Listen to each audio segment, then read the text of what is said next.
Right, hi guys, welcome back to my channel, Bambi aka Hugo. It's your boy Bambi aka Hugo, me.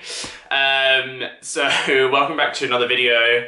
And before we get started in the video, I kind of just want to quickly just let you guys know, obviously it's kind of a vlog of my life, so obviously a lot of the content can be missed. If you do want to check out more of me and what I'm up to, then I recommend following my Instagram, which I'll link down below. But alternatively, you can kind of see hopefully some cute little infographics here showing off my Insta, because you know it's popping.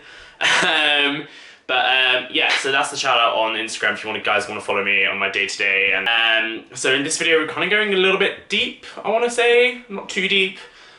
Specifically, I want to talk about the London gay dating scene. Like I guys told you in my first video, I've always been a London boy through and through. And obviously when I came out quite young when I was 16 to my family and friends. So that was a whole experience in terms of coming out of school and secondary school, and I would say it was alright. Like, it wasn't bad, it wasn't a bad experience. I realised you come out all the time. So even when you start a new job, like, it's annoying, you kind of come out again and again and again. But anyway, that is not that. So specifically, this is a video about the London gay dating scene and my perceptions of it and what I've experienced so far, particularly the culture of consent, I want to say. What I mean is, when you go to a gay bar or a gay club, there's a lot of whole cruising attitude. Kind of, you give a guy a little cheeky little eye glance, you kind of give them the eyes, and then you kind of approach them, talk about stuff, and then kind of get to the hanky-panky. In the gay dating scene, which I've experienced, where guys get quite grabby. Like, when I say grabby, like, for example, when I went to a club, this is probably like two years back or something, and this guy literally grabbed my ass from behind, gave it a right squeeze, and then grabbed my crotch, and I'm like,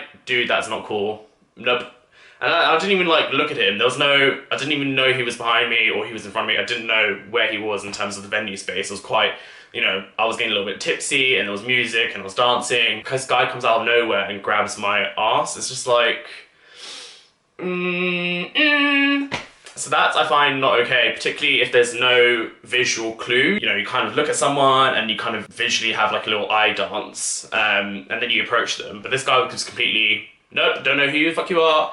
I'm gonna grab your ass. Like, no, that's just not okay. But I feel like there's a history of gay men standing up for women when they get, you know, catcalled or groped inappropriately in a bar. And gay men are always like, oh yeah, that's disgusting. Like, no, straight men are trash. Like, but when it comes to our own community, we do it. So it's like, what's going on? It's just not something that I find particularly enjoyable. The whole consent thing is way off the mark, and I don't think it's just limited to just London. Big cities across the UK and probably even the US also face the experience of gay men having issues with consent and in friendly spaces just approaching people and then getting a little bit gropey. It's definitely not okay, and I think it's definitely something to be aware of. I've seen on Twitter complain about straight guys catcalling women, but gay men are just as bad. I've seen my community do just that, and it's just a bit like, there's definitely some learning to be done. I think especially if we chastising our straight counterparts, I definitely feel like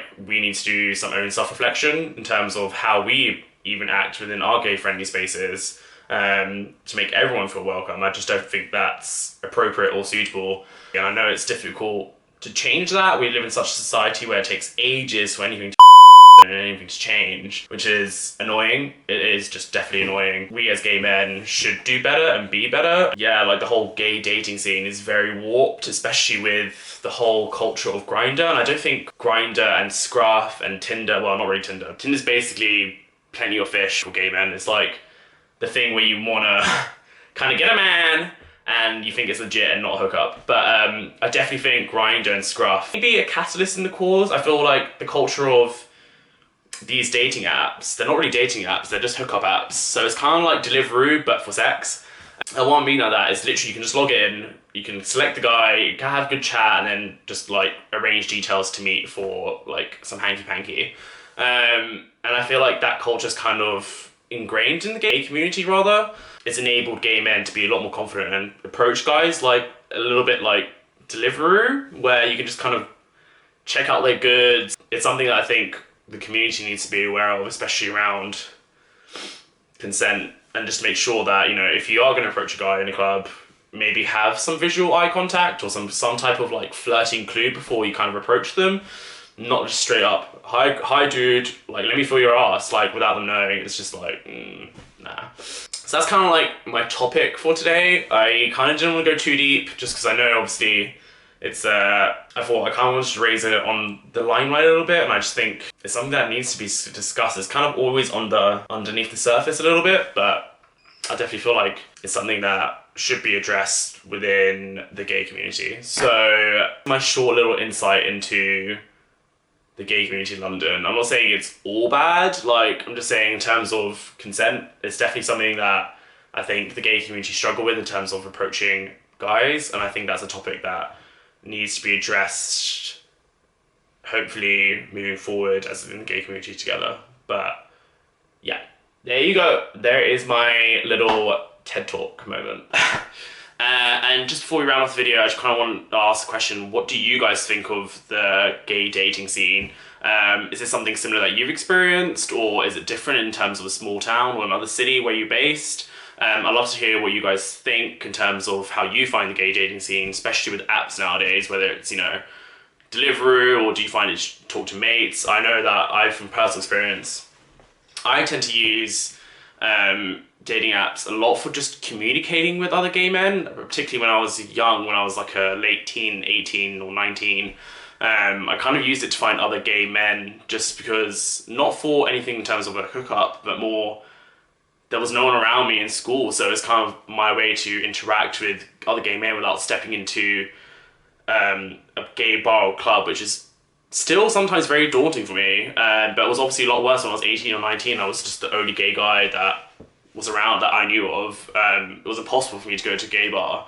Anyway, let me know what you guys think, and as usual, if you are interested in these videos and you do want to see more of me, then do hit that subscribe button and leave a like and a comment and let me know what you guys think. And thank you so much for joining my video today. Alright, peace out guys, bye!